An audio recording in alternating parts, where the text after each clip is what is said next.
Hey everybody, it's Janet with Future Ready Consulting, and we are working with Main Street Vermilion today, and I'm excited to get started on our presentation. We're going to let the Vermilion folks kind of filter in and get their bagels. Those of us that are not there are missing out on bagels, so shame on us, but that's amazing. So we're going to give it a little time, get some more people in there, and then we will get started shortly. Thank you for your patience.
All right, I'm going to go ahead and unmute everyone. So we are live in Vermilion, Ohio, and Main Street Vermilion. Do you want to go ahead and introduce yourselves, and we'll get started?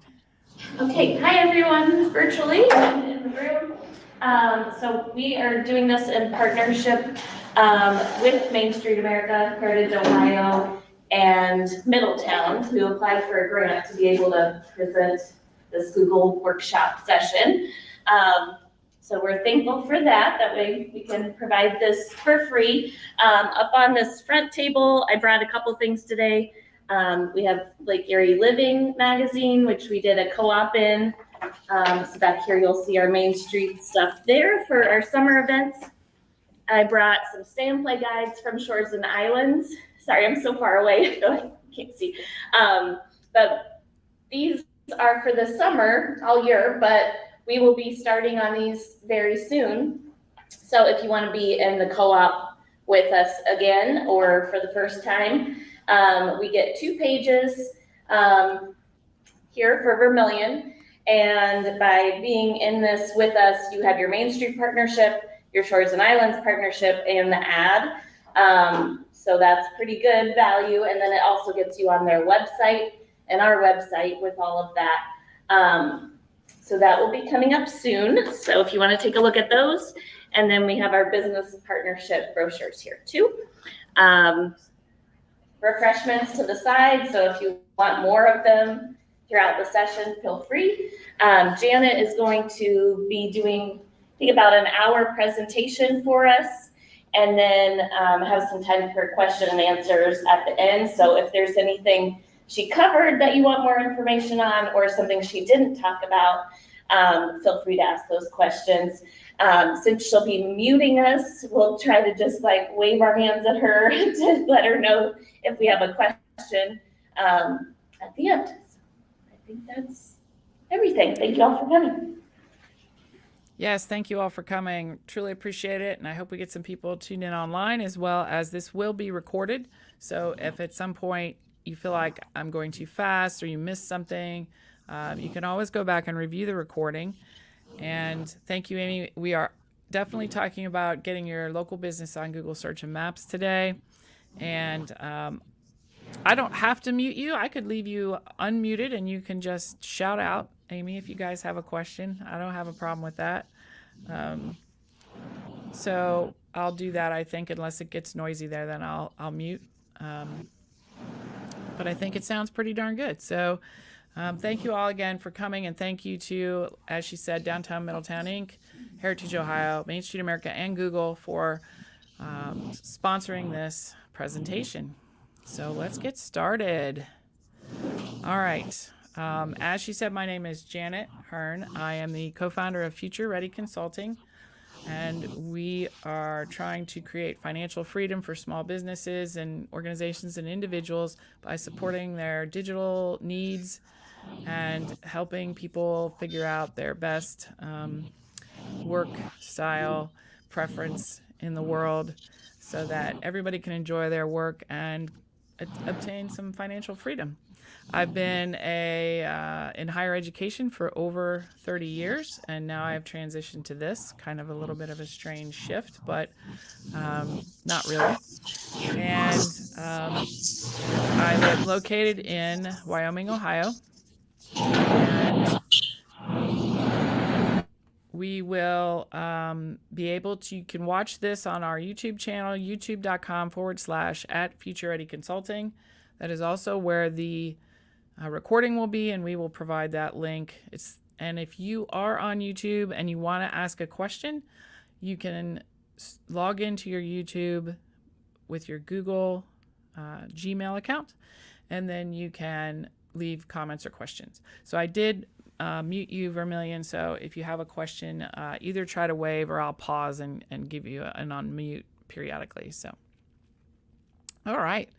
Let's get going. What are we going to talk about today? We are going to talk about what a Google Business Profile is, how to create a Google Business Profile, how to manage your business info once you have your Google Business Profile, and then we'll talk about some resources. As Amy said, at the end, we'll have some time for questions. In addition to that, if you want to do any work with the new AI tool from Google Gemini, I'm happy to talk about that and how it can support your small business as well. We're going to skip the video and talk about what is a Google Business Profile. So most of you, I imagine, anytime you're visiting a new location or even in your current location, most of you probably, when you're looking for a restaurant or you're looking for a certain kind of store or a place to stay or a gift shop or something like that, you type into Google search, pizza near me, Airbnb near me, park near me. And so anytime you do that, Google serves up Google Business Profiles that best match that search. And here is a Google Business Profile on a mobile device, and that will include your business name, photos and videos that you may have posted, quick links that will give them the ability to call you. It'll give them the ability to get directions to your location if you're a brick and mortar, and contact you with chat, ask you questions, go to your website. It shows where you're located, what your hours are, and your phone number. And all of this information that appears is free. And if you look here in the version that is on computers, that is a ton of real estate over there on the right-hand side. That is half the search page. The people at the top of the page paid for their space up there. The rest of the search underneath there is what we call organic search. So it's by chance, but that right-hand side where that Google Business Profile shows up is significant free real estate that Google is providing for you. And you don't want to pass up free online real estate for sure. Over 18 million American businesses use Google's free tools to get reviews, You can also get reviews through your Google Business Profile, requests for directions, and all the other things I talked about. And you don't want to miss out on that opportunity. You may have a presence on a website or on Facebook or Instagram, and that's awesome. But those platforms only have a small segment of the world looking at those platforms. Google Business Profile comes up with Google Search and Maps, which is the #1 search engine in the world. The #2 search engine in the world is YouTube. So having a presence on Maps and Search is critical.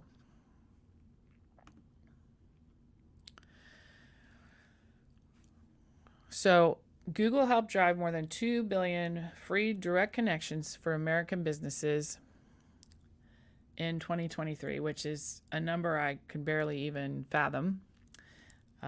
So there is lots and lots of traffic you could attract with a Google Business Profile if you haven't got one already.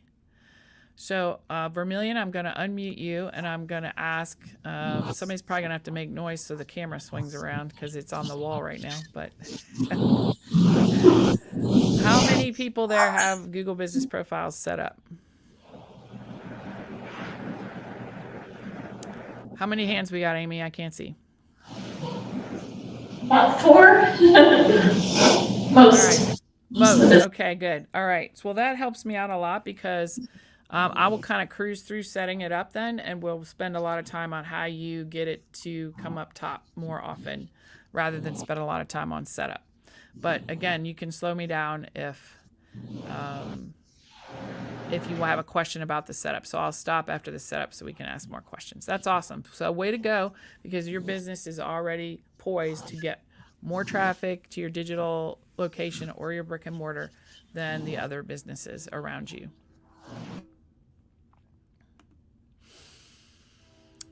All right, Business Profile works on desktops, laptops, tablets, all the mobile devices. And so they're already optimizing that for the device that people are using.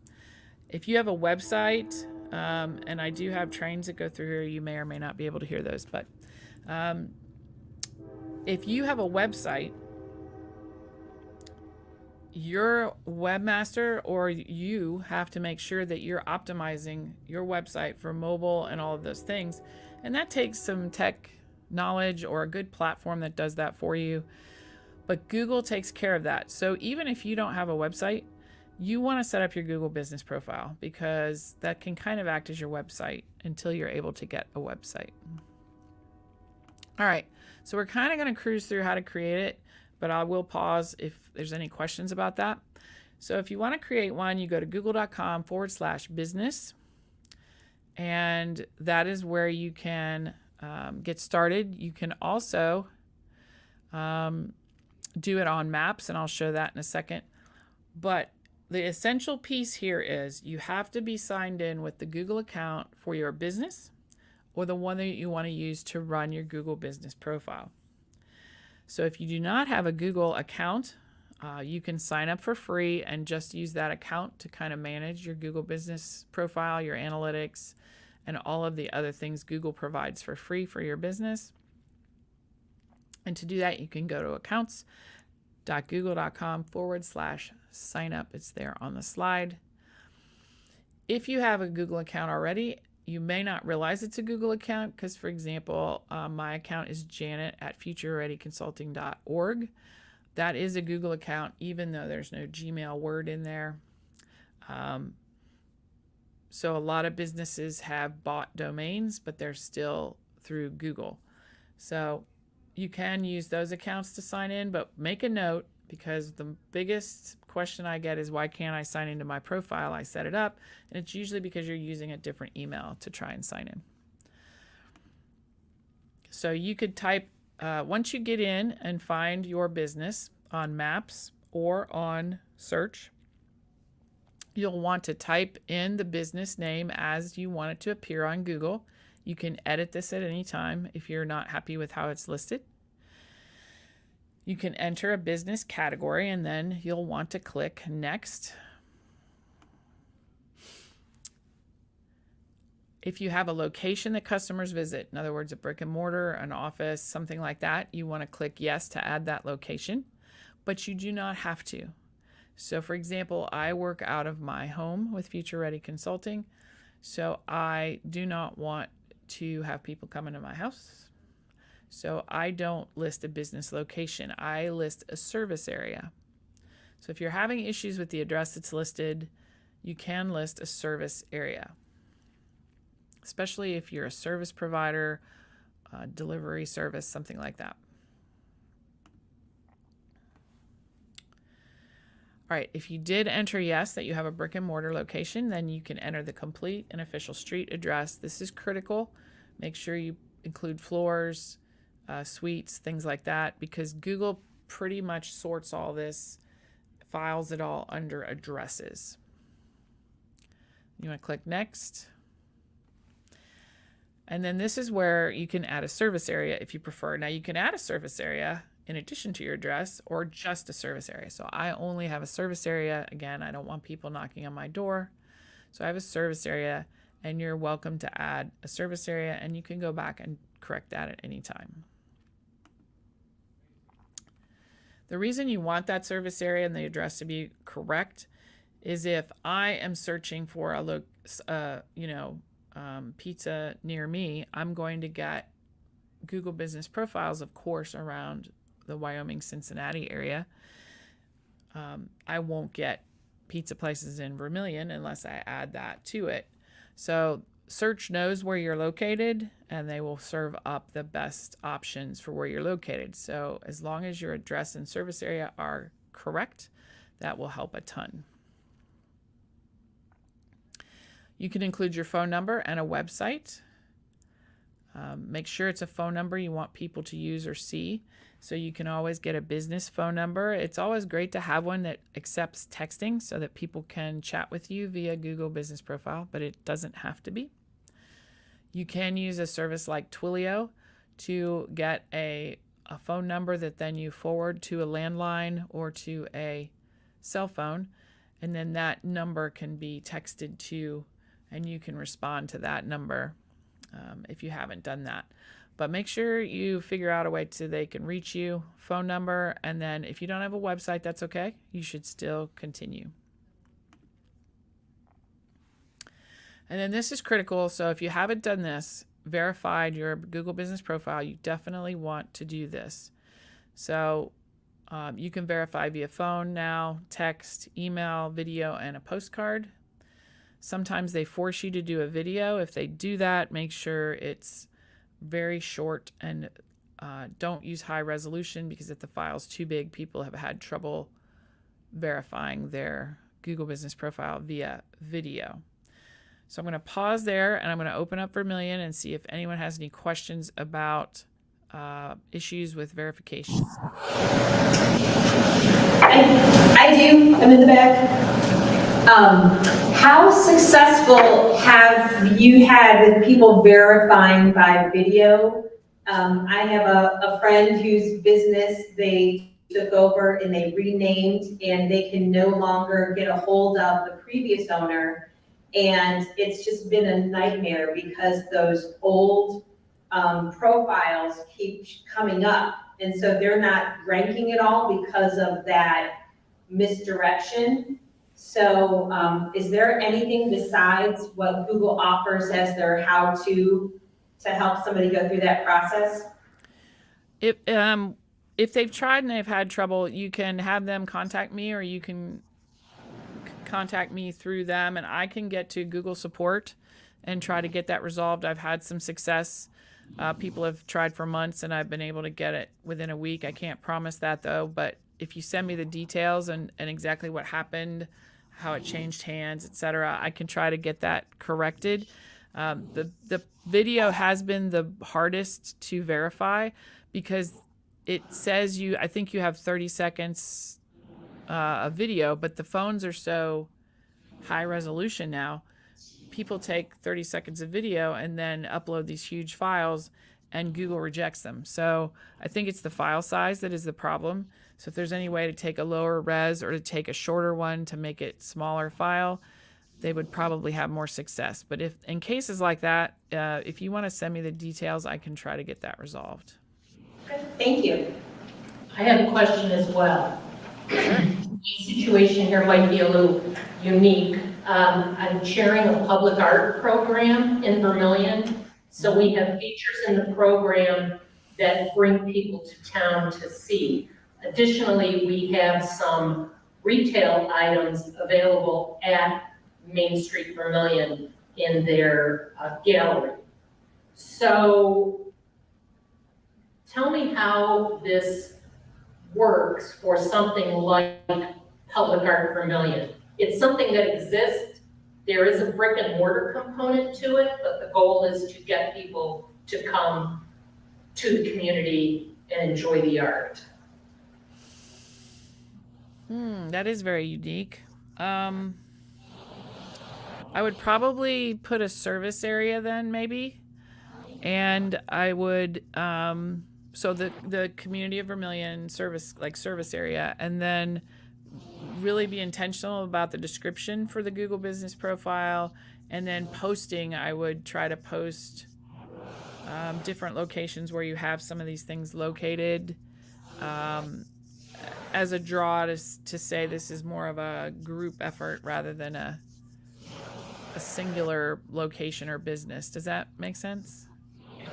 It does make sense, but I guess what I'm wondering is what I'm doing here confusing people, or?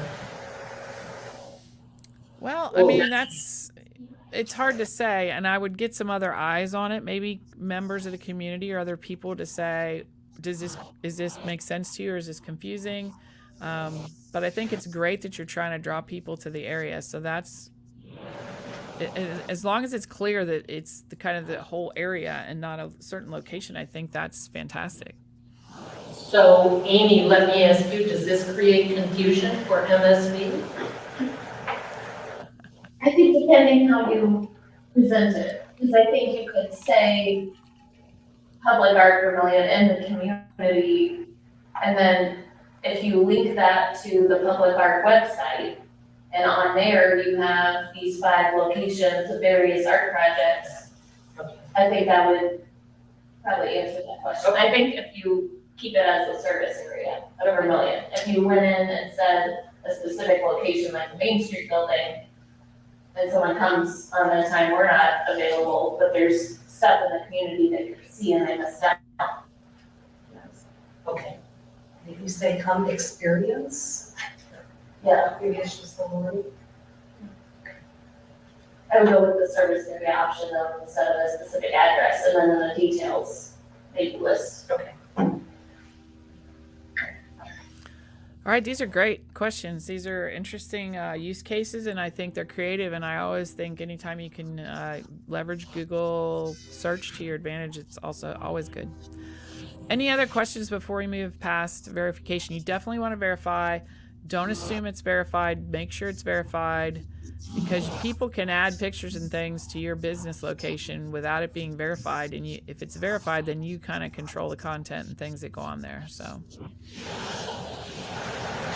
And if we sign in to create a business profile with like a personal email account, because our business email account is not a Google setup, that's not gonna like become public of my No, not if you don't want it public, right? So you can do that. You can set it up to just get a Google account or personal account to manage it, and then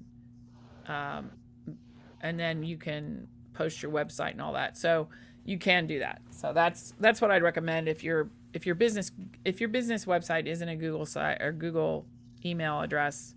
I would just find your personal one. Just remember which one you used and kind of write that down. So.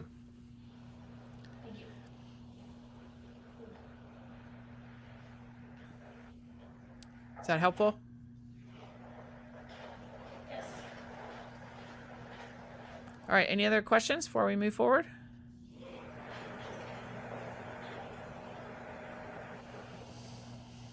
All right, the owl is confused, so when I talk, it tries to find me instead of you, so apologies. The laptop's right next to it, so I think it's trying to go where the noise is coming from. Yeah, it keeps following me around. All right, so we'll continue. I'm going to go ahead and mute you, and then we'll move on. All right. If you operate a service area business, you may need to enter your mailing address, because if they do use a card to verify you, they'll have to send you the card to that mailing address. Be sure it's one that you check often. You'll get a postcard with a code on it, and then you'll enter the code, and then you'll be verified. They're trying to avoid that. That used to be the only way to get verified. Now I think they've got a lot more ways, so they don't want to do that kind of verification either, but if that's the best way to get verified, then go ahead and do that.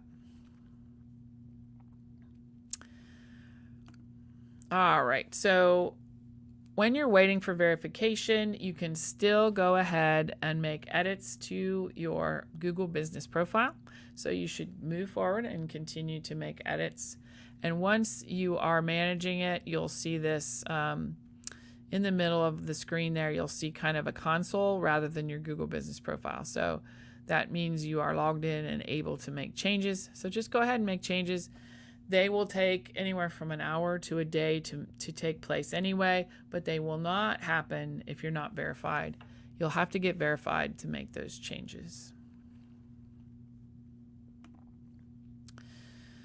All right, so there's other ways to add your business. If you're struggling to do that, you can go to your address on maps.google.com. You can click the 3-line icon on the left menu and add your business, or you can right click on the map and add your business. So those are 3 other ways if you're having trouble figuring out where your business is, to add your business in order to go ahead and set up your Google Business profile. All right, so once again, I'm going to pause. That is how to set it up. We kind of zipped through that. I have other videos on the website too you can look at if you want some more setup. But now we're going to talk about how to manage it. So Vermilion, do you have any other questions about setup?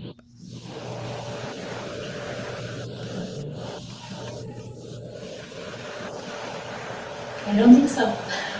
Okay, great. All right, so let's go ahead and get into how to manage it. So once you set up your profile and you log back in, again, you have to be logged into the email that you set it up with. If you have a couple of emails in like I have a personal Gmail account, I have a business Gmail account. If you have a couple of those and you're always forgetting which one you used, you can actually go in and set yourself up as a manager so you have both in there.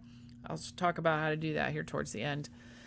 So that way you don't have to remember whatever you're logged into, you can just make edits. All right, so you're going to see this nice console, and you notice up in the upper right-hand corner of the console, there is a circle, and it will either be green, orangish, yellow, or red. And that tells you how healthy your Google Business profile is, because Google serves up profiles that are healthier than others. So you always want to have that be as close to green as possible. And we're going to talk about the ways to make that happen. Let's look at what you can edit now. So feel free, Vermilion, or anyone watching, to log into your Google Business profile and kind of work with me here, or you can do this later as you rewatch the video or take some notes. So you double check your business name, that it's the way you want it to be listed. Make sure the category is accurate. I'll talk about the description in 1 second. Phone numbers, make sure those are accurate. Website is accurate. Any social media profiles, you can add those now. So add your social media profiles where you're most active. If you're not active, probably shouldn't list that. And then there's even more things that you can work on at this point. So we're going to talk about the description. Let me see here okay. Don't do that. We're talking about the description.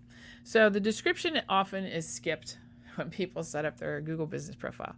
It seems challenging or difficult to come up with the right words to go in that description box.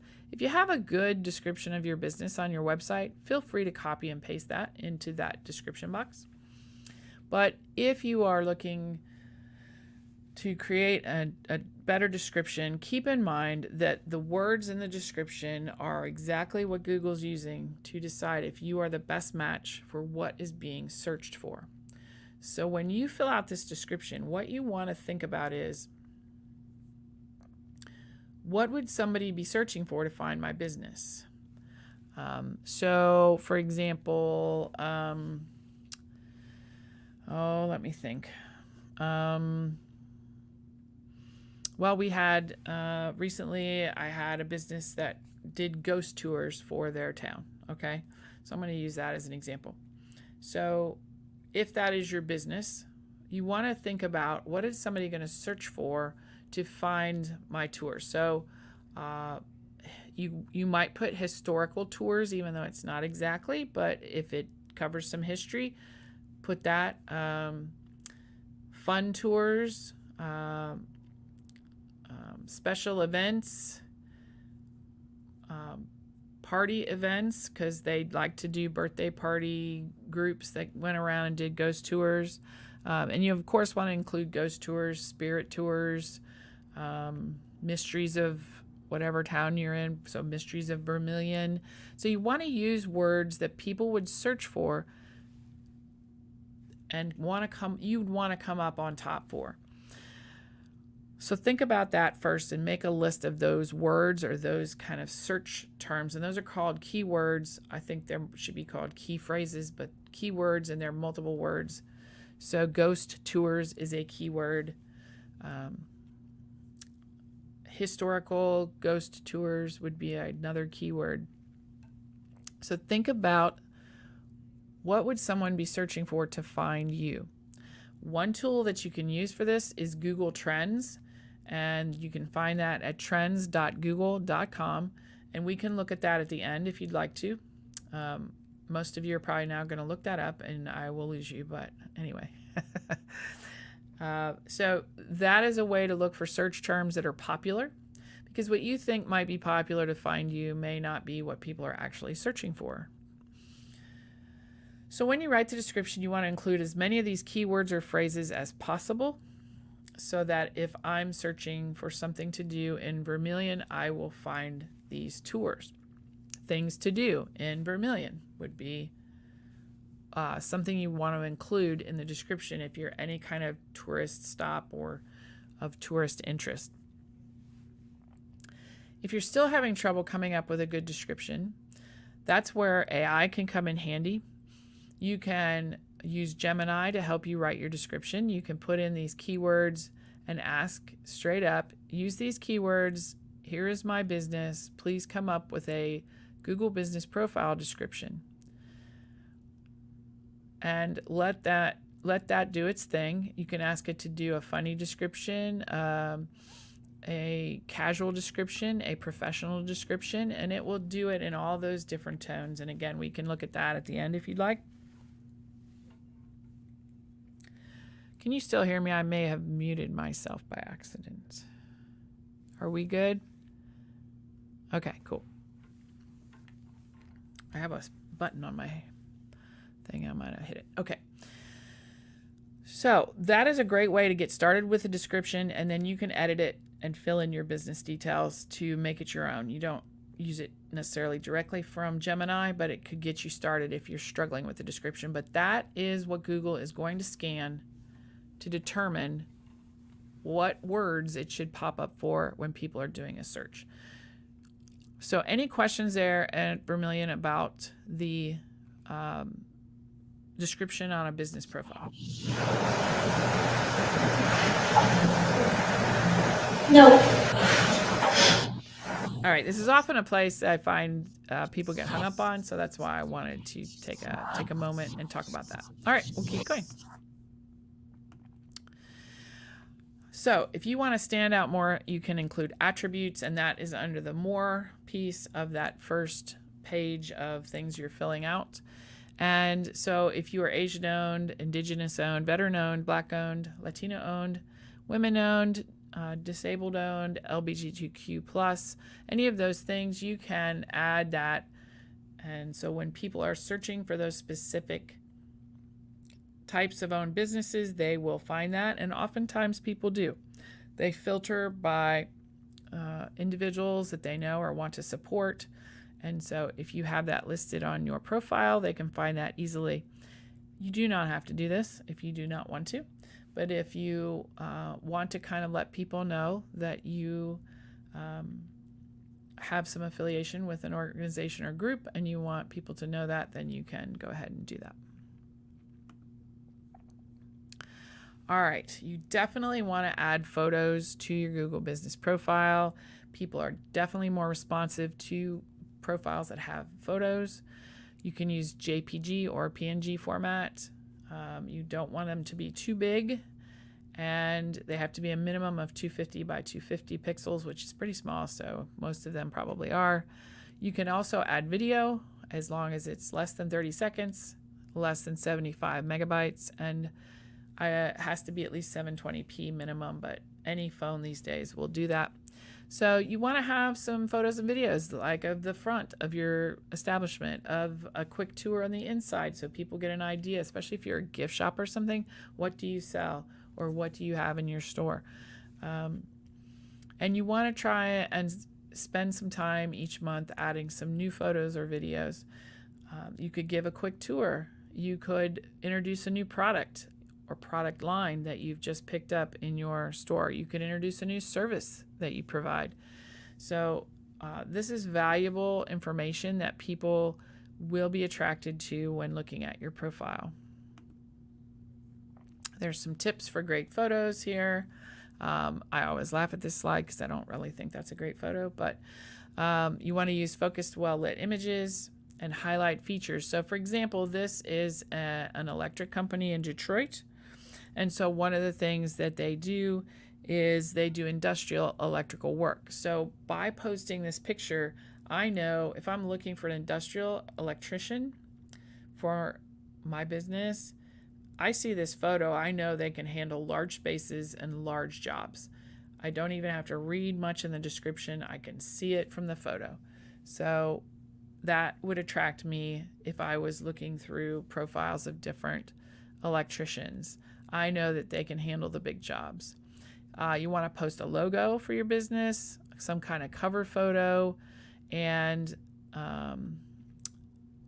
try to do that without just putting every picture of every day up there, but put relevant images that will attract the type of customer that you're seeking.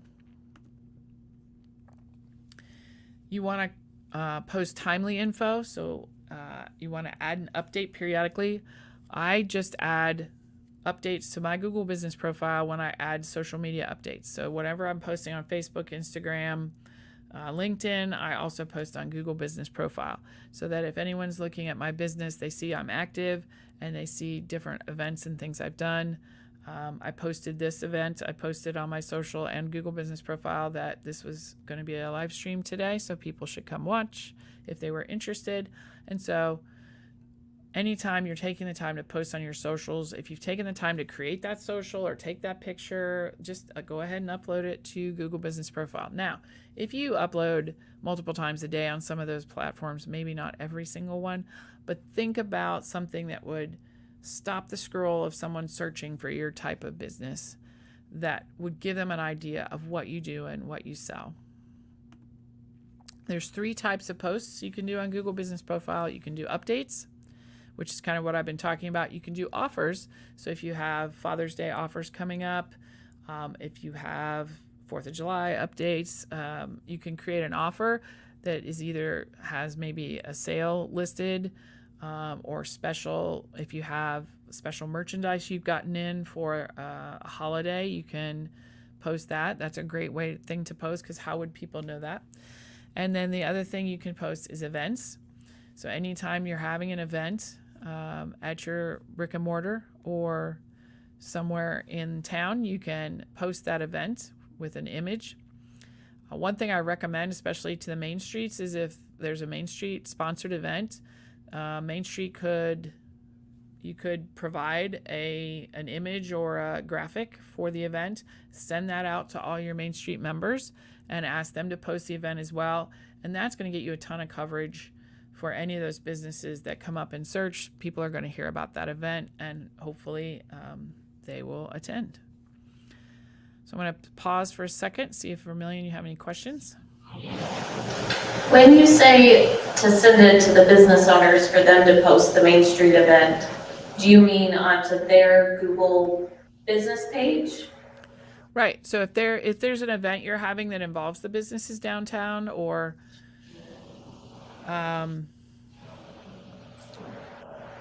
it's in order to attract people into Vermilion, then you could send that and they could post that on all their pages. You post it on your Main Street page, and that way anybody going to that business page is going to see that event and at least be able to put it on their calendar and know it exists. It's a nice way to get the word out for your events that include a lot of people in town, or include these businesses.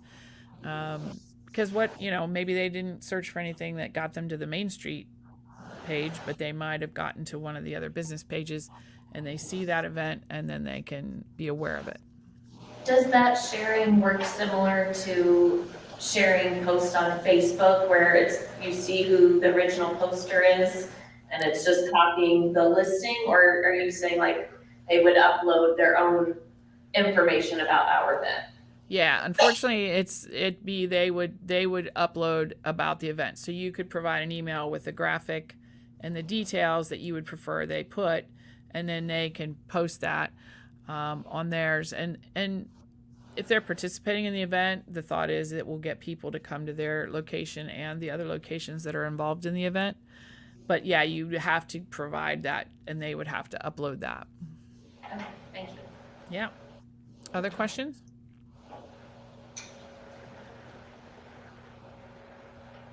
All right. We will keep on going. All right, there's a lot of ways you could connect with your customers through Google Business Profile. You can read reviews and respond to them. You can read and respond to messages and questions. So that's why that textable phone number is important, because that is how people will reach you through messages and Q&A. I've used that. I've seen business hours that I thought weren't correct, and I've actually texted and said, "Hey, are you really closed? Are you open?" And they're like, "Oh, we're open. Our business hours are incorrect." And I wouldn't have gone to their location had they not answered that message. If you don't have time to answer a lot of messages, you may want to assign someone else kind of the job of watching those and responding to those with some clear parameters. But it's nice. It's a way that you can engage with customers or potential customers and answer their questions before they come, or maybe help them make the decision whether to come or not. Once your business profile is verified, you can respond to Google reviews. So here's some tips for that. I get a lot of questions about that. You always want to reply whether it's a positive or a negative review. You want to be professional and polite, of course. A lot of this stuff is common sense. You want to respond as soon as possible. I, in fact, just got notified somebody just put a review up for me. So now after this, I'll go respond to that. You don't want to use your responses to advertise. You want to thank happy customers and maybe put something in about a memory you had of them or the experience. And anyone who puts a negative review, you want to address those issues constructively and try to get them pushed to a private chat with you rather than a public debate. So people ask me, well, what if I get a 1-star and I know it wasn't legit, and it just wasn't a nice person? You still want to reply to that and say, something about,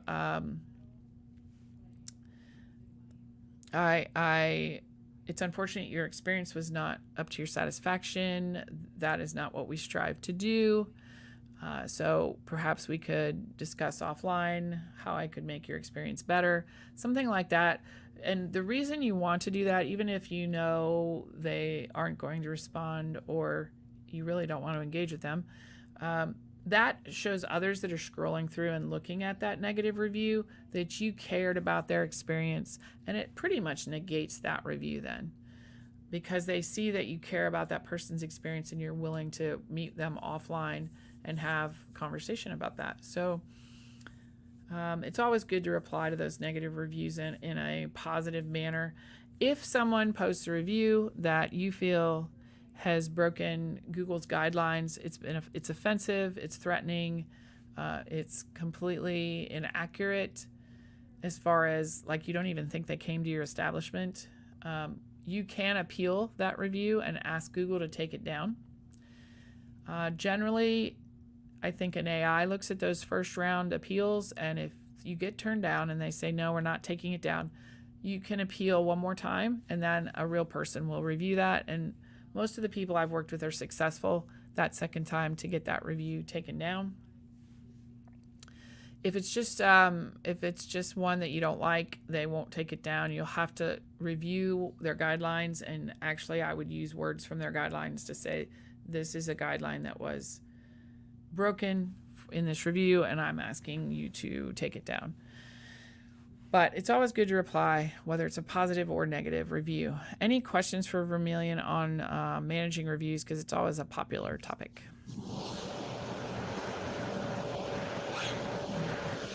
I have a question.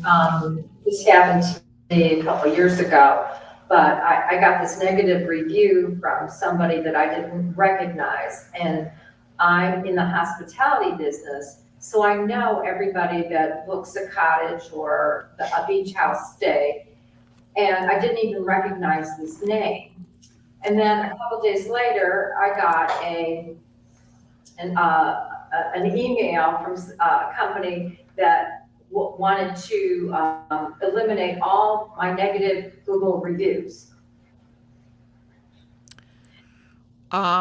Definitely sounds like a setup. I would never sign up with a company that said they'll remove your negative Google reviews. That would be challenging at best. I would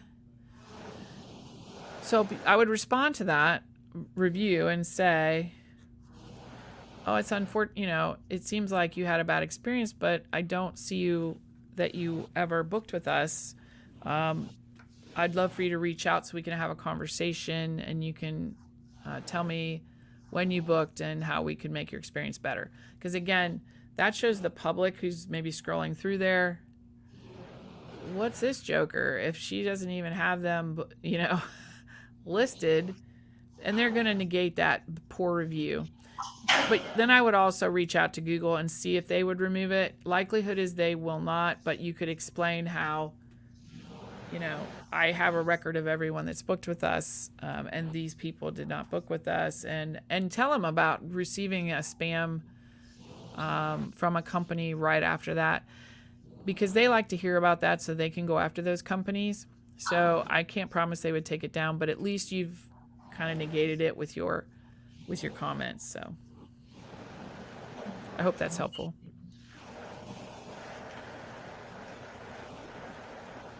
Other questions about reviews? They're tricky.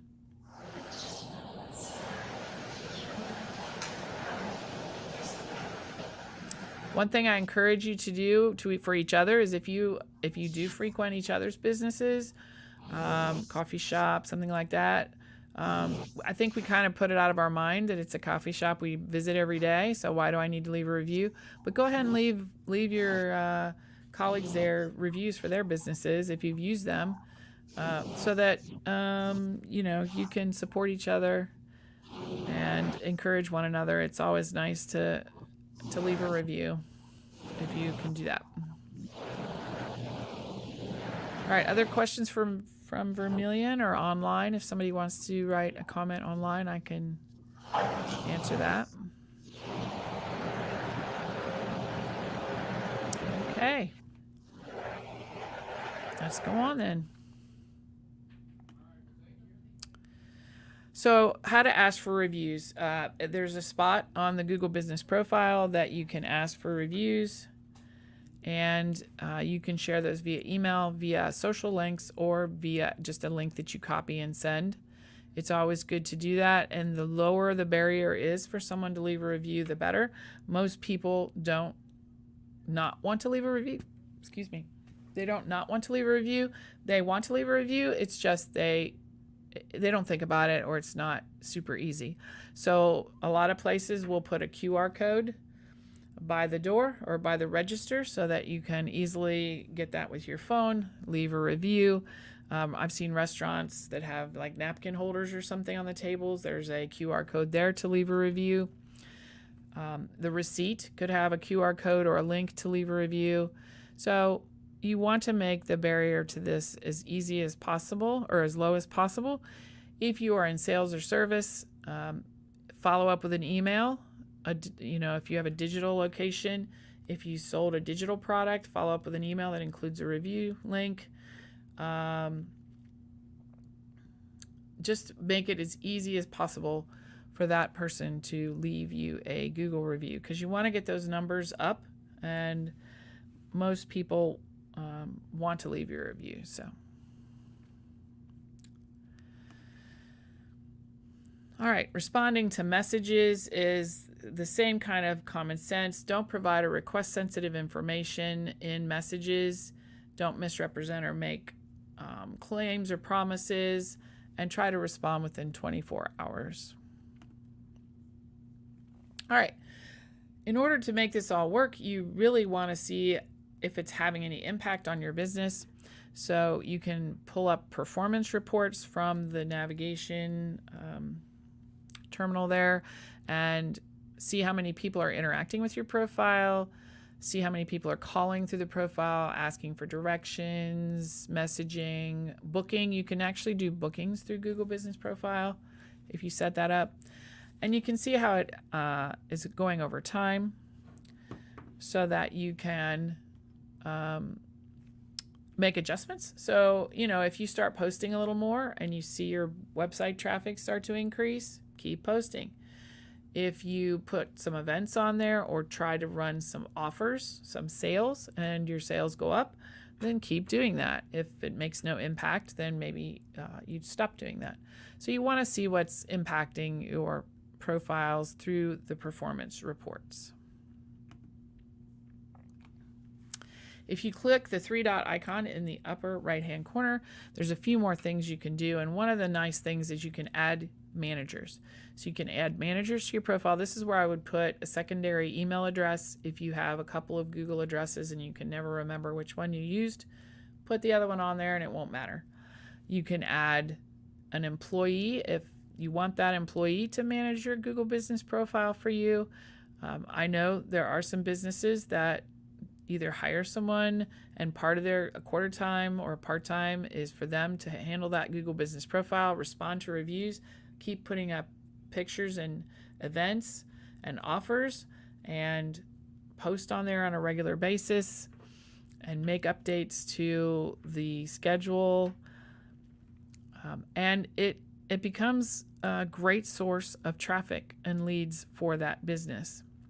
So you can have a manager if you don't have time, or if there's someone more interested in taking all the photos and videos, you can add that manager. You can set your notification preferences of if people leave a review or if they message you, how that works. You can add another business profile. So if your businesses have several locations, you probably want to set that up for all the locations, because again, it's geographic how that pops up. So if you have a location on the east and west side of town, if people are located on the west side, you want them to get the one from that side. East side, you want them to get that one. It's possible if you only have the one set up that they won't trigger that profile to come up even though you have a store location very nearby. And you can also get the help center and contact support if needed. Again, though, if you have a special support case, something you need help with your profile, I'm perfectly willing to give it a go and see if I can get someone to respond a little faster. I've had some success lately, so I'm happy to help with any issues or problems. All right, so you want to claim or complete your business profile if you haven't.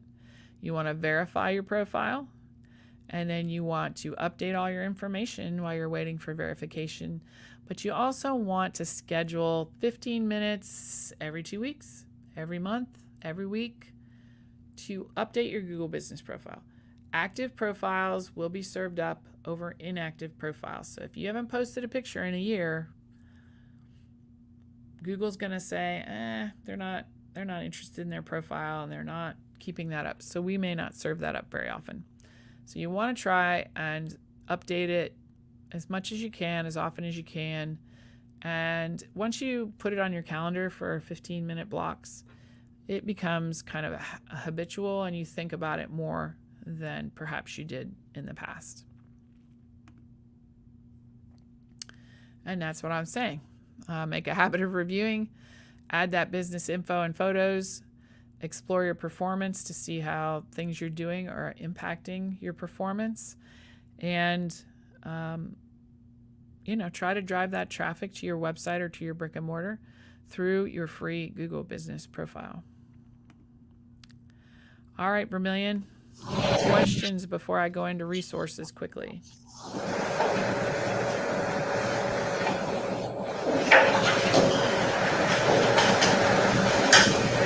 I don't think we have any questions right now.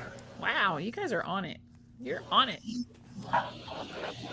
That's awesome.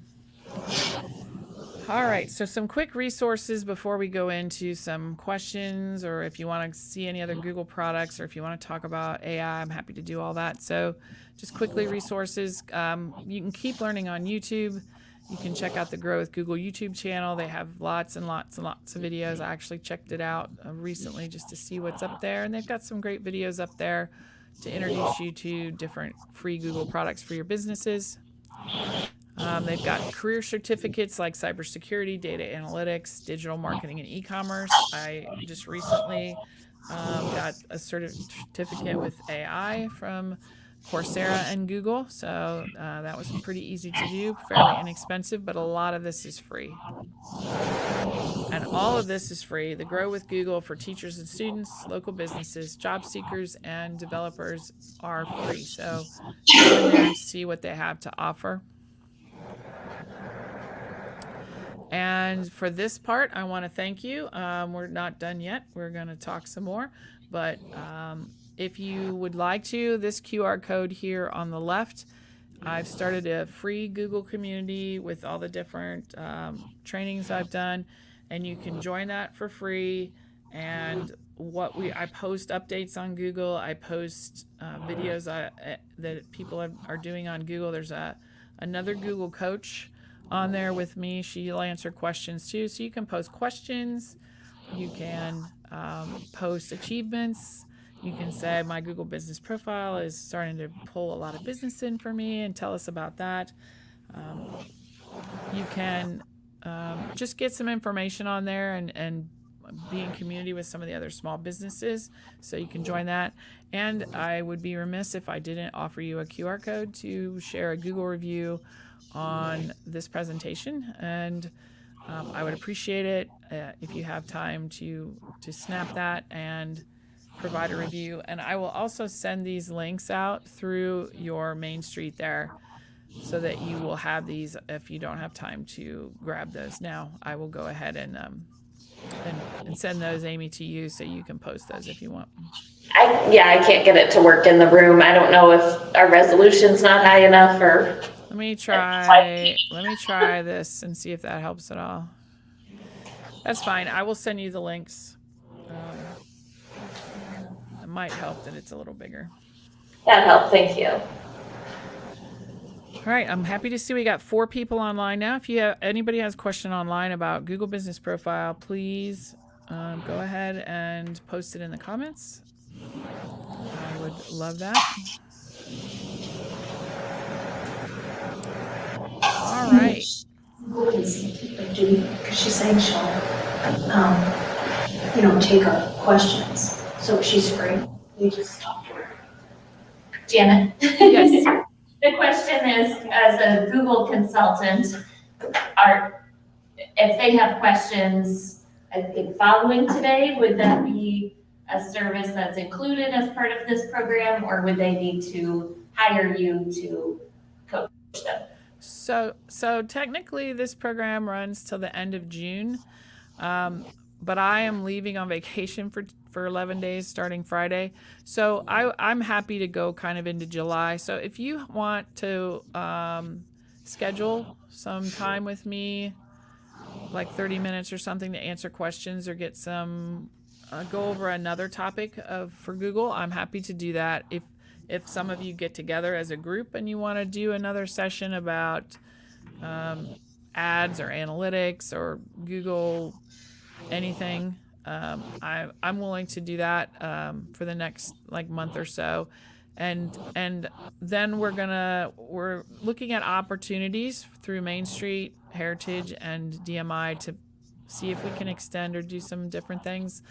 But I have no confirmation on that yet. But especially Google review issues, Google profile issues or verification, I will handle that. I will be gone, like I said, from like the 14th to the 25th. So you won't get a quick response from me then, but otherwise I'm happy to try and troubleshoot some of that for you until we find out what the next phase of the program is going to be. Thank you. All right. So do you all have a topic you want to cover, or oh wait. I have a question online. This is awesome. All right. We have a question online. Best way to determine an advertising budget. So I'm assuming that is with Google or with Google Ads. Is that true? I have to wait for a response. I'll talk about Google Ads just briefly while I'm waiting for a response from the online person. Yes, okay, it is Google Ads. So first of all, if you haven't kind of maximized your Google business profile, a website, kind of done some SEO work on your website, and if you're not utilizing social media, Facebook, Instagram, YouTube, if you're not really maximized your use of those tools yet, I wouldn't even use ads. That's just me personally, because all of those tools I just listed are free. So I would make sure you are really running a tight social media strategy, a good SEO strategy, and your Google business profile is updated on a regular basis. If you're doing all those things and you're ready to go up another level and really try to impact your sales and traffic, then Google Ads is a good thing to try. And the best way to determine an advertising budget, you have to look at your budget, your marketing budget, and what you can afford. And then you can set up smart ads with Google. And those ads, you can set a monthly or weekly budget, max budget, and you will only get charged for the ads that people actually click on. So that's nice because you can get in front of some people and you can tweak your ads to see if they're getting clicked on or not, and you don't start paying till they get clicked on. Then the next step would be to see, all right, they're clicking on them, but are they buying or converting or coming into my location? And that's probably a creative and copy thing you need to tweak. So I would run some smart ads with a budget that seems reasonable for your marketing. And then, you know, if it works, kind of look at the ROI you get on that, increase your budget, and keep increasing your budget until you kind of peak. You know, if you spend $100 a month, $100 a week, and you're getting $200 worth of business, then I would go ahead and try to go up to $200. And if you're getting $400 worth of business, then I would keep increasing that until the ROI starts dropping off, and then you'll kind of know a good spot to run those ads. But I definitely recommend Google Ads if you've maximized those other free resources. Hopefully that's helpful. All right, so we have a follow-up question. Can it be done with a smaller budget like a Facebook ad? Because Facebook just isn't worth it anymore. I agree with you on that. Unless you have a target market that is really Facebook oriented. You could start pretty small on Google. You can go in there and just tinker around and set up a smart ad, and you can start with a pretty small budget. I don't know if it's as small as Facebook. I don't run ads because I don't feel like I've maximized my potential on the free stuff yet.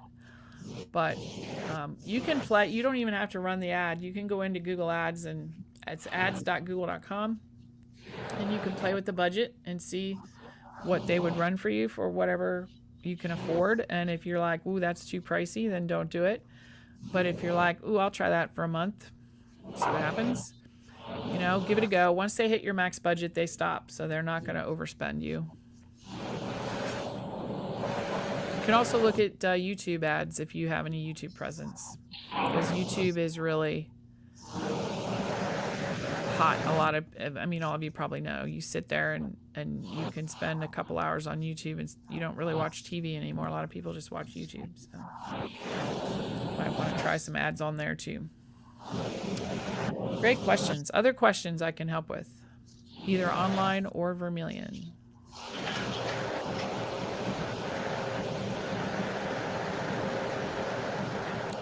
How do you, if this is jumping the topic, you can stop me, but how do you utilize the AI features?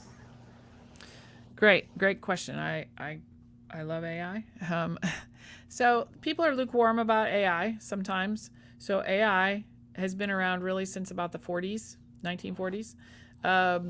We just haven't had access to it. The reason why AI is now so popular or not popular, is because it's now accessible to most everyone. If you have an internet connection, you can access AI. That wasn't the case before. That's why we didn't really talk much about it. But Amazon has used AI for years. All the streaming services use AI to guess what you want to watch or you want to listen to, all the music services. So it's been around a long time.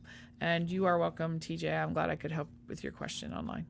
So let's take a look at Gemini, just to see how you could leverage AI. I like to think it's my assistant I don't have to pay.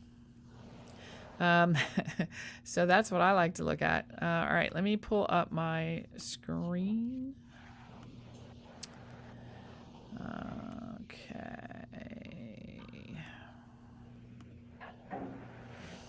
All right, so you should be able to see my screen, and this is my Gemini instance, and you can do any of this with Gemini or ChatGPT.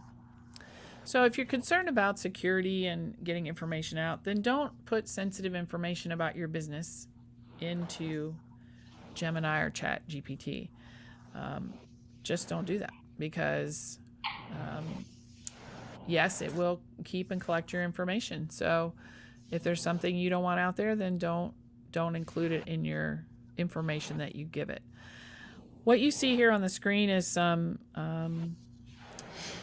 prompts you can play with. Practice customer objection handling, create new business profile background, prepare for new customer calls, find inspiration for your new logo. These are very different types of things you can do. Do we have anybody there in Vermilion that has a business that I could play with, like a description or something with, that you're willing to tell me about? Any volunteers? Tracy? Sure, go ahead. What is it? We're the olive scene. We sell olive oil and balsamic vinegar. Love it. Thank you. That's very unique. I love that. All right, so I'm gonna play with that a little bit. So I run a business called the Olive Scene, right? That's what you said? It's a capital T, 3 words. The or the, I don't know. People forget The Olive Scene. SCENE. Okay, got it. All right, I run a business called the Olive Scene where we sell. Are you brick and mortar? Yes, 3 locations. Ooh, lots of olive oil. Love it. Olive oils, and I gotta spell balsamic. You got it. Vinegars. Look at me. It's always I can't spell vinegar. It's always dangerous to do live typing. It's okay. I still spell it wrong. Oh, okay. Well, I feel a lot better then. And we have 3 brick and mortar locations. Can't spell mortar. So you want a description for Google, or what kind of thing are you looking for? How about, what about increasing our online presence? How could we give me 5 strategies to increase our online presence. So one thing to think about with AI is if you like when you think about strategies to increase your online presence, you're not the only business owner in the world that needs that. Millions of people have Googled that or done that, been there, done that, right? So Right. anything that you in your head are like, wait, like for example, write a Google business description, anything like that, that you're like, thousands, millions of other people have done that. That's a great thing for AI to do for you. If it's research into specific facts and figures, for example, if I wrote, tell me the history of olive oil, I might do a Google search too, in addition to this, and I'll show you a feature of Gemini as we move through this. But all right, so we're gonna get 5 strategies. So this is like your business. This is like your silent partner that's not so silent, but you can debate back and forth different things about your business. So here we go. We have 1. You could do an e-commerce store with a flavorful experience. Launch an online store that captures the essence of your physical locations. Consider offering online exclusive bundles, limited edition flavors to entice online shoppers. Okay. You can do content marketing that educates and engages. So you could do blogs or video series. Here we have the art of balsamic tasting, olive oil 101. You could feature recipes, and then that positions you as a source of expertise. You can share this content across social media platforms and encourage interaction with polls, questions. So you could get a YouTube channel going, or you could get a blog post going, or you could do both. Social media with a zest. I love this thing. Develop visually appealing social media profiles on Instagram and Pinterest. Run targeted ads to food enthusiasts. And partner with food bloggers or influencers. You could probably partner with local restaurants as well. You may already do that. You may already do a lot of these things. I'm just reading what it came up with. Local SEO and Google My Business. So here's what we were just talking about, optimizing your Google business profile and the keywords and working on your SEO for your website. And then email marketing with a personal touch. You can collect email addresses in store for discounts, and then you can send them recipes, special offers, and blog posts. And then you can use their purchase history to target them with certain new products. So you can explore partnerships. Oh, I didn't even read this when I said that. Explore partnerships with local restaurants or gourmet food shops to cross-promote each other's products and offer tasting events. And then it says, let me know if you want deeper dive into any of these strategies. So if you are a small business owner, like I'm me and I have a VA. If you don't have the budget to hire someone to give you some of these strategies or to do some of these things for you, I just put this in Gemini and it spit this out. And this is a great start to do something new and different to try and pull some more traffic to your website or your brick and mortar. How do we this? Go ahead, what? How do we get into this Gemini resource? Gemini.google.com. Gemini.google.com. And this is Google's own version of ChatGPT, their Correct. AI. Yeah, okay. Yep. And here's why I like this feature. So you can double check responses with Google search. So before I said, if you want some quotes or some history, you can then double check it with Google search. You can't do that with ChatGPT. You can double check with Google search to see if it's hallucinating. So sometimes AI hallucinates and makes things up. You want to double check your facts if you're quoting facts. You can hit share and export, and it'll take it and export to Docs. It'll export to Gmail. You can then go up, and there's actually, ChatGPT doesn't do this. You can show drafts. So you actually get 3 different answers. They show you the one, and then you can ask for the other answers. Sometimes I copy and paste all 3 drafts into a Google Doc, so I have all the perspectives. But you can go through and pick which one you like. So this one is similar, but has some different suggestions. And then draft 3 is very similar as well. So most of the steps are the same, they just present them a little differently. And you can hit this button if you want it to start all over and you're like, I hate all of these. But you can also have a conversation. So is any of these something that caught your eye? But I feel like we're doing some of those things for sure. Yeah, absolutely. But, some of those things, we have a couple of other people that are running some SEO. So it's just kind of getting all in alignment with, that back end. Like I'm doing social media, but we also have somebody else who's updating the Google business profile. So I don't think that they're posting on the profiles from the social media. So getting that in alignment, I think is going to be super helpful. But I totally agree with you. That's great. And you could even have a calendar that everyone can access that perhaps shows like at least the theme of the week or the month or whatever. So everybody's posting similar stuff. Okay, so I'm a big Google Calendar Drive document proponent, and we definitely use them. So I have a Perfect. quick question.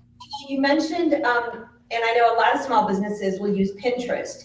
So Pinterest is not a Google property, right? But Nope. so how is that interaction? How is that really as beneficial? Does that make sense? Yes. So one thing that I am a proponent of, so I'm not like Google, although I love Google. I strongly recommend from a business strategist point of view that you put your eggs in different social buckets. As we know, TikTok is on the verge of disappearing. I do some TikToks, but I don't do just TikTok. I do YouTube as well. Meta at any time can, who knows what they do. Twitter, I stopped using because of my own personal reasons. I don't really tweet anymore. So any of these platforms can take a left or right turn that you're like, wait a minute, hold the phone. So it's kind of good to mix it up and get across different platforms. One thing that Pinterest does is different, and I'm actually working on starting I have a small Pinterest strategy I'm trying to grow, is that Pinterest, once you post on Instagram, Facebook, whatever, that post has a shelf life of a few days. They say Pinterest posts have a shelf life of months.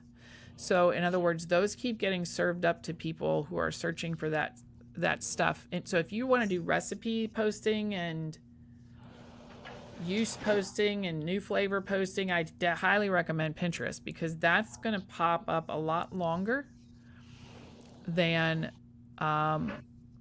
in like Facebook or Instagram. That recipe or whatever will last you probably a few days and then it's gone in the stream. But Pinterest will last you months. So that is one thing that makes Pinterest different. Are you finding Pinterest is still the recipe box for the internet? Yeah, well, I that's not my niche, but definitely that and probably TikTok. A lot of people use TikTok to see a quick recipe put together and then they go put it together. So, but again, TikTok's shelf life is not long. Once you drop down on that TikTok, unless they do a specific search, it's not as long as the Pinterest shelf life. So I still think Pinterest is really good for crafting,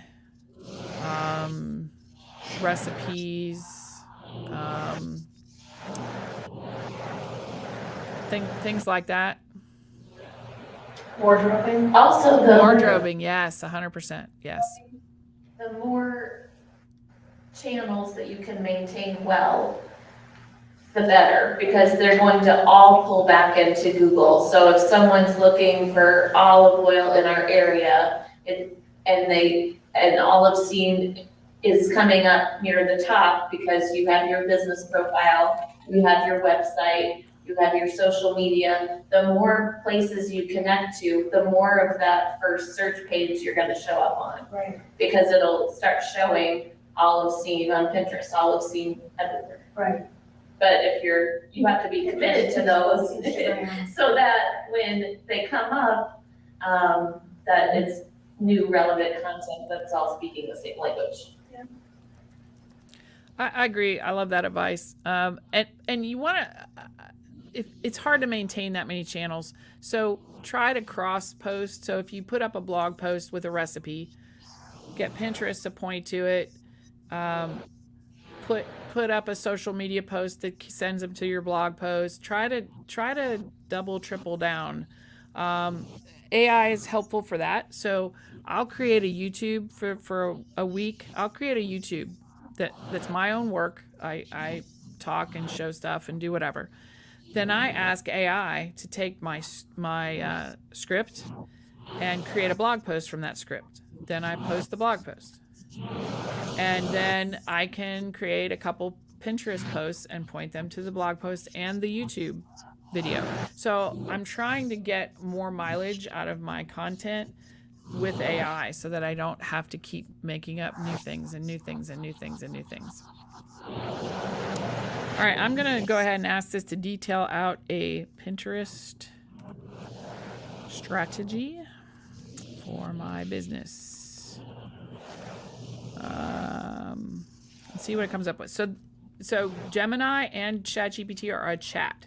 So once you ask it something in this chat, it'll remember the conversation and what it's suggested and build off of there. So I don't have to repeat the details about your business. It's going to keep talking about your business. Now, if I want to change topics though, try to start a new chat because it's going to get confused and you're going to get weird answers. And you're gonna get weird answers. All right, so here is your Pinterest strategy for the olive scene. Goals: increase brand awareness, drive traffic to your website and online store, and inspire customers and boost sales. And it gives you an action plan for images, bio, website link, board categories. Holy cow, it already gives you your board categories. That's pretty sweet. Eye-catching pins. Yeah, natural light, close-up of products, oils, vinegars, and beautiful settings. Drizzle over a salad, like a little video. That would be amazing. Incorporate your logo and some pins. One thing it says there, when they say pin consistently and strategically, they're actually saying pin regularly 3 to 5 times a day. Yeah, I'm like, I can't do that. I think, here's my thing on all of these strategists will say social media 3 to 5 times a day, YouTube 2 to 3 times a week, TikTok every day. Like we can only do what we can do, right? So I would say if you could pin, I would start with a goal. I'm going to pin once a week, and then I'm going to pin twice a week, and then you have to. And if you see it working and driving some stuff, then maybe it's worth assigning someone to do that and pin every day. You can only do what you can do. This social media world is rough, but yeah, that's what it says. But I wouldn't start with that. It even gives you some hashtags, some variety to do. How to engage with the community, how to analyze and refine your tactics, and then some additional tips. If you have success, you can actually run paid ads. I've never heard of a shop the look pin, but that's pretty cool. And there you go. Awesome. It's pretty sweet. What other Olive Scene, you want to go into this any deeper, or? Is there somebody else that might want to try? I'm thinking we've got some new clothing stores. Sure. What do we got? Anybody else? I don't know. Destination people? No? No one else volunteering? We have to do it in the off season because we're doing everything. Yeah. We're marketing, we're booking, we're housekeepers when you do it. I have another question that's not quite AI related, but the Olive Scene has 3 different brick and mortar locations. And so we go back and forth on the notion of whether it would be better off for us to have one Facebook page as opposed to 3 individual Facebook pages. Do you have any input on people's social media presence in that regard? Or is that something we could ask AI? Should I have multiple Facebook pages for my retail business? You know, that sort of a thing. You could ask, and I'll ask in a minute. But my view is it depends on how different the activities and things, how far away they are, and how different the activities are. So if you have 3 locations and they're having different events all the time, not the same kind of events or the same kind of things all the time, I would probably head towards the 3 different ones. But if you're pretty much mirroring activity, products, events at all 3 locations and they're fairly close together, I think I would just use one Facebook. And if you do have a different event at one of the locations, just highlight that with the post and say, at our north location, we're doing this on Saturday. But if there's a lot of different things happening and they're very far apart or in different communities, I would consider doing separate. Thank you. This is a schedule. So I said, give me a 1-month schedule, create a table with a 1-month Pinterest schedule for the olive scene. This is assuming 3 to 5 pins per day, which we already said was scary. So here, look, Monday, 9, 12, 3, and 6. A Tuscan herb olive oil drizzle over a fresh salad. So that's a product pin, a recipe pin, a curated pin. So the curated pin is where you're just repinning someone else's pin. So that is a little pressure off of you. And then a lifestyle pin, so a charcuterie board featuring your olive oils, paired with cheeses and bread. So there you go. And then we got Tuesday, product, curated recipe, and video pin. Wednesday, and then you can hit, the nice thing about Gemini too is I can hit export to sheets and it'll export this entire table to a sheet that you can then go on with. Now this one said repeat this pattern throughout the week and month, adjusting pin types, and then it gives you some additional notes about seasonal content, experimenting, and engaging. So this will produce a lot of detail. So if you're just starting out and you don't want to hire a business coach or a social media person, this can save you hours and hours and get you started on any of these social media platforms. And the barrier to get into Gemini is just having the business profile set up, or anybody can access this? Anybody can use Gemini. Just pick one of your Google emails to log in. Only barriers to email. Yep. They have upgraded plans you can pay to get faster and more detailed results. Some people are like, "Ooh, I don't want to pay $20 a month for the updated Gemini," but you can also pay a social media manager thousands of dollars, or you can pay Gemini $20 a month. So I suggest people try it for a month or two, and if they get a lot of use out of it, then I would pay the $20. I pay an upgraded fee for the business focused Gemini, but there's different levels you can pay. But you can use the free. Would work on the free as well. So you can plan. You can do some trip planning with this. You can do email responses. My partner loves to. If she gets an email that really irritates her and she has to respond, she writes what she'd like to say in Gemini and then says, "Now make this sound nice so that I can send this to."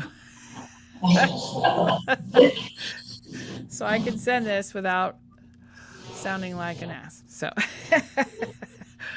and it does a great job.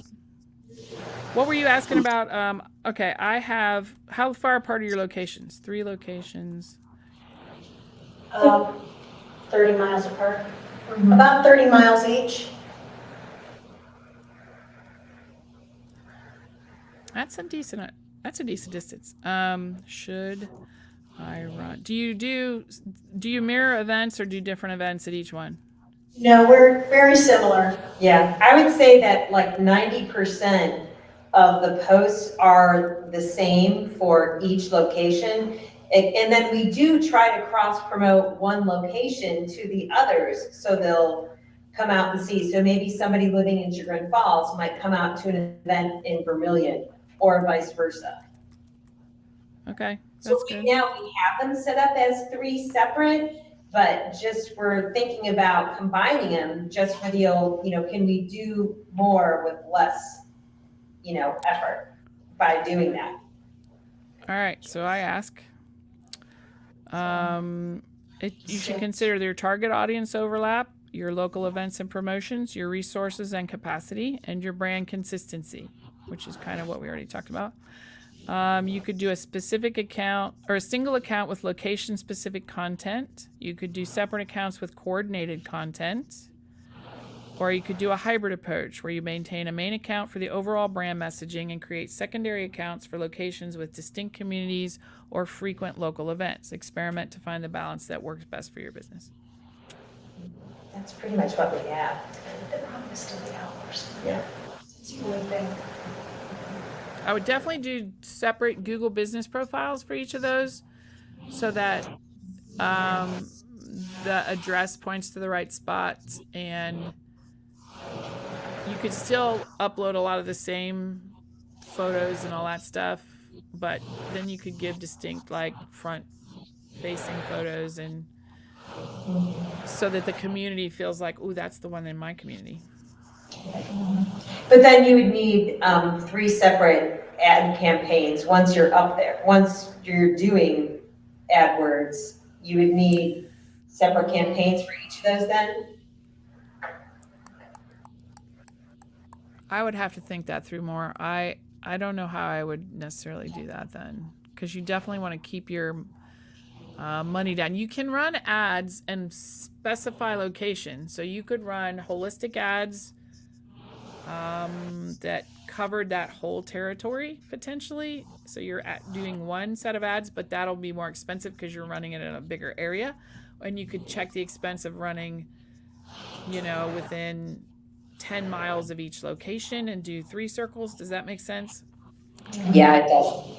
So you'd have to kind of play with the numbers on that and see which one was more economical, I think. Excellent. This is great stuff. Great stuff. All right. Anything else for today? I don't want to keep you too long if you all have things you need to get to. Anybody else? Anybody on the online version? Yeah, anybody online have any other questions? I think we have 2 people left. Some people had to go, so. This has been super fun. I hope you've all gotten some value out of this. It's been really enjoyable, and I think your businesses all sound awesome. When I'm up that way, I would like to check them out. So. Thank you very much. We're a great little town, come on up. All right, well, thank you so much. We're going to go ahead and end the live stream right now. And again, this will be available for replay. I just want to thank again everybody at Main Street Vermilion for setting this up. It's been a pleasure, and good luck to all the small businesses in Vermilion. Thank you. Take care. Okay.